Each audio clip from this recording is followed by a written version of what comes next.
Okay, so like I said before, as long as it's recording, I think we're good. I don't know what that's saying. If it works, it works. It says you're live. Okay.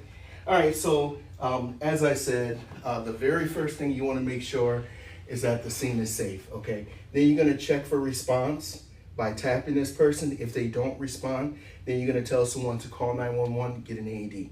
If you're by yourself, you yourself would go and make the phone call, then come back. Then we're going to check the pulse or the carotid artery for 5 to 10 seconds, and you're going to also check the breathing simultaneously. Okay, so 5 to 10 seconds. Now, if this person is breathing, it's simply a yes. Okay, if they're not breathing or you're not sure, it's a no. Okay, you should start CPR. So we're going to separate both of these here. We have, if they're breathing, you're in first aid mode. Okay, and first aid mode is you're going to check for injuries.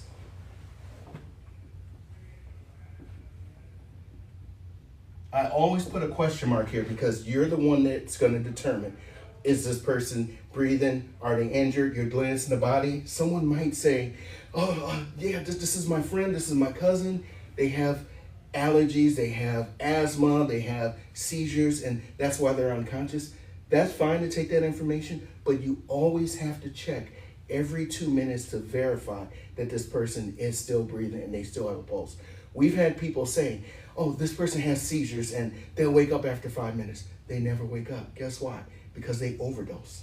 Okay, and no one ever checked on them. By the time the paramedics got there, this person is actually not breathing and no pulse.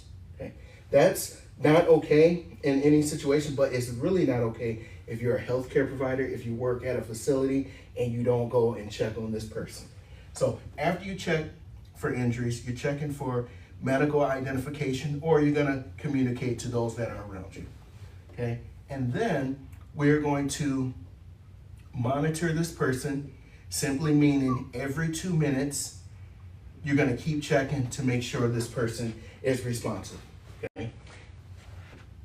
And like I said, if this person is not breathing, no pulse, it's CPR.